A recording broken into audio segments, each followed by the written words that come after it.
করিম মন্তব্য করেছেন, দুই শিবিরে বিভক্ত হয়ে গেছে বাংলাদেশ। সংস্কার প্রশ্নে সমালোচনার মুখে বিএনপি, যা বলছেন নেতারা। আলাল বলেছেন, হাসিনা গত 2 আগস্ট তার আত্মীয় স্বজনদের খুদে বার্তা দেন। তখন শুনছিলেন সংবাদ শিরোনাম, এবারে বিস্তারিত। আগামী জাতীয় নির্বাচন ঘিরে বাংলাদেশের রাজনীতিতে নানা সমীকরণ ও হিসাব নিকাশ চলছে।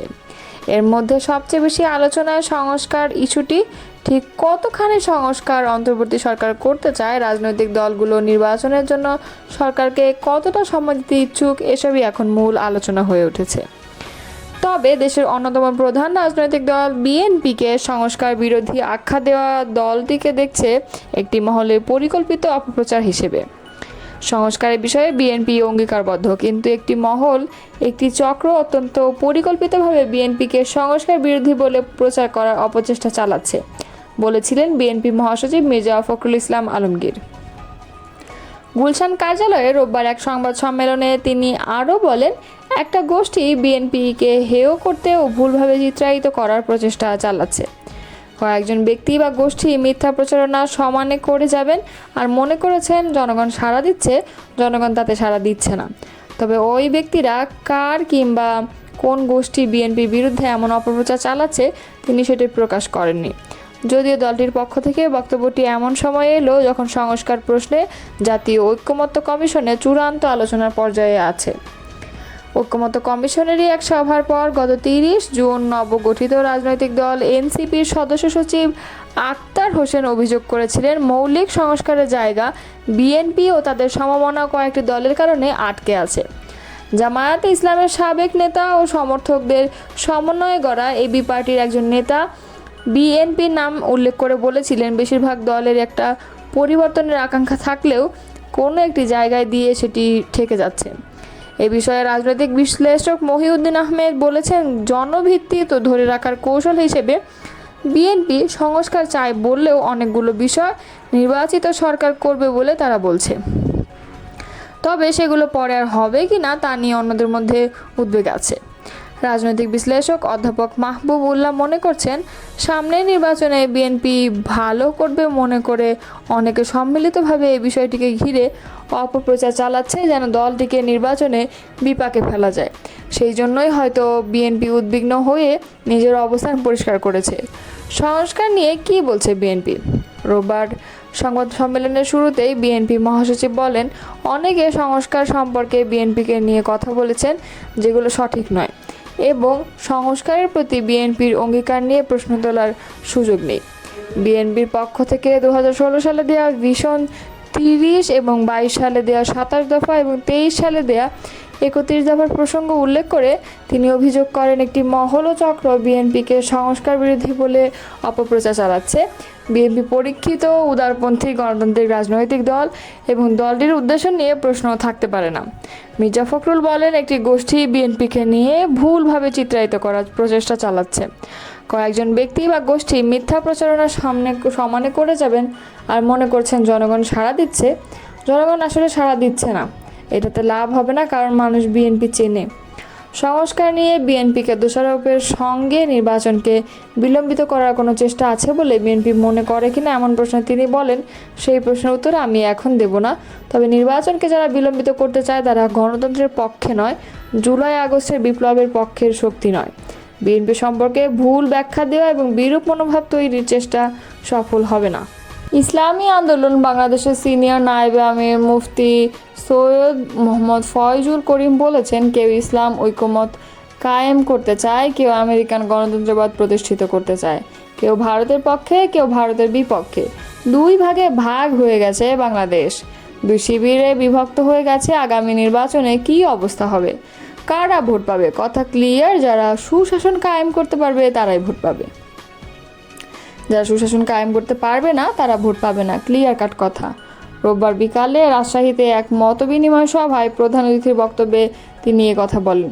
ইসলামী আন্দোলন বাংলাদেশের রাজশাহী মহানগর শহরের একটি কমিউনিটি সেন্টারে এই মতবিনিময় সভার আয়োজন করা হয়।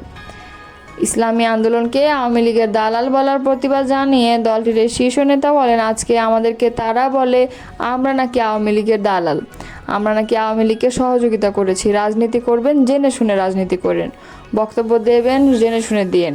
ইসলামী আন্দোলন বাংলাদেশ আজ পর্যন্ত প্রশ্নবিদ্ধ কোনো জাতীয় নির্বাচনে অংশগ্রহণ করেইনি। তিনি বলেন, 2014 নির্বাচনে ইসলামী আন্দোলন অংশগ্রহণ করেনি, 18 নির্বাচনে করেনি এবং বিএনপির মহাসচিব মির্জা ফখরুল ইসলাম আলমগীর কিন্তু গণভবনে গিয়েছেন, ইসলামী আন্দোলনে অংশগ্রহণ করেছেন, কিন্তু শেখ হাসিনার সঙ্গে বৈঠক করে নাই। 2024 নির্বাচনে ইসলামী আন্দোলনের বাংলাদেশ অংশগ্রহণ করেনি, বরং 18 নির্বাচন যেটা সবাই প্রত্যাখ্যান করেছে, বিএনপি সেই অবৈধ সংসদে গিয়েছে। তারা আওয়ামী লীগের দালাল নাকি আমরা দালাল? দেশের রাজনীতির দুটি রেখা স্পষ্ট জানিয়ে ফজল করিম বলেন, 92% মুসলমানের দেশ বাংলাদেশ। যদি আপনি মনে করেন সংখ্যাগরিষ্ঠ ভোটের মাধ্যমে সরকার নির্বাচিত হয়, তাহলে এদেশে তো মুসলমানের সরকার নির্বাচিত হওয়া উচিত ছিল, অন্য কোনো সরকারের নির্বাচিত হওয়াটা অলীক ছিল, কিন্তু এখানে উল্টো হয়ে গেছে। এখন যে রাজনীতি চলছে তা হলো একটি ইসলামপন্থীদের রাজনীতি আর ইসলামের বিপরীত রাজনীতি, দুইটা রেখা সৃষ্টি হয়ে গেছে অলরেডি। আগামী দেশ হবে ইসলামের উল্লেখ করে তিনি বলেন, আগামী দেশ হবে ইসলামের ক্ষমতায় যাবে ইনশাআল্লাহ। কোনো চোর বাটপার, গুন্ডা, চাঁদাবাজ, মাস্তান এবং খুনিদেরকে এ দেশের মানুষ আর ক্ষমতায় নেবে না, যেখানে জুলুম থাকবে না, অত্যাচার থাকবে না, মানুষ গুম হবে না, খুন হবে না, মা বোনেরা রাস্তায় নামবে না, ইজ্জতহানি হবে না। শেখ হাসিনা গত 2 আগস্ট তার আত্মীয় স্বজনদের খুদে বার্তা দেন বলে মন্তব্য করেছেন বিএনপি চেয়ারপারসন উপদেষ্টা সৈয়দ মোয়াজ্জেম হোসেন আলাল। রোববার জাতীয় প্রেস ক্লাব মিলনায়তনে বাংলাদেশ গণজাগরণ দল আয়োজিত 2011 সালের 6 জুলাই তৎকালীন সংসদের বিরোধী দলীয় চিফ হুইপ জয়নুল আবেদিন ফারুকের উপর হামলার সঙ্গে জড়িত পুলিশের হারুন বিপ্লবদের গ্রেপ্তার ও বিচারের দাবিতে প্রতিবাদী সমাবেশে তিনি এই মন্তব্য করেন। পিআর পদ্ধতি নির্বাচনকে রঙ্গিলা বাক্স বলে উল্লেখ করেছেন তিনি। আলাল বলেন, দেশে নতুন আর একটা রঙ্গিলা বাক্স হাজির হয়েছে। এই রঙ্গিলা বাক্সটা হচ্ছে পিআর পদ্ধতিতে নির্বাচন। পিআর পদ্ধতিতে যে দেশে নির্বাচন হয় সেখানে স্থিতিশীল সরকার নাই, স্বাভাবিক গতি সরকার নাই। বেলজিয়াম ও ইসরায়েলেও আছে, ইসরায়েলের নাম বললে আর কোনো দেশের কথা বলা লাগে না। পিআর পদ্ধতির পক্ষে কারা আছেন সেটা নিয়ে আবার সবাইকে আরও গভীরভাবে চিন্তা করার আহ্বান জানান তিনি। আলাল বলেন, পিআর পদ্ধতি নির্বাচনের আরও অনেক ব্যাখ্যা রয়েছে, তবে একটা জিনিস সবাইকে পরিষ্কারভাবে বুঝতে হবে, একটি পুরাতন বিল্ডিং ভেঙে ফেলতে হলে তার আগে ওই জায়গায় কী করবেন সেটার পরিকল্পনা করতে হবে। এখন বিল্ডিং ভেঙে ফেললেন, কোনো পরিকল্পনায় নাই, তাহলে ওই জায়গাটা ফাঁকা হয়ে যাবে, আর ফাঁকা জায়গায় ঝড় বৃষ্টি টর্নেডো হয়। শেখ হাসিনা পালানোর আগে তার আত্মীয় স্বজনদের খুদে বার্তা পাঠিয়েছিলেন মন্তব্য করে তিনি বলেন, শেখ হাসিনা তার আত্মীয় স্বজনদের আগেই জানিয়ে দিয়েছিলেন বলেই তারা কেউ গ্রেফতার হননি। শেখ হাসিনা গত 2 আগস্ট তার আত্মীয় স্বজনদের খুদে বার্তা পাঠিয়েছিল যে তোমরা যেভাবে পারো দেশ ছেড়ে চলে যাও, যে কারণে তারা কোনো আত্মীয় স্বজন গ্রেফতার হয়নি, সবাই নিরাপদে দেশ থেকে পালিয়ে গেছেন। আলাল বলেন, দেশে নতুন করে রাজনৈতিক জোট পাকানোর চেষ্টা করা হচ্ছে, এটা ছিল শিক্ষার্থীদের আন্দোলন, এই পেছনে প্রেরণা ও শক্তিদাতা ছিল বিএনপি ও তার নেতৃত্বাধীন জোট। সবচেয়ে বেশি শহীদের সংখ্যা বিএনপিতে, সবচেয়ে বেশি আহত সংখ্যা বিএনপিতে, সবচেয়ে বেশি গুমের সংখ্যা বিএনপিতে, কিন্তু আমরা কৃতিত্বের দাবি করি না। আমরা মনে করি বিএনপি এটা করা উচিত ছিল, করেছে। প্রতিবাদ সমাবেশে বক্তব্য রাখেন নাগরিক ঐক্যের সভাপতি মাহমুদুর রহমান মান্না।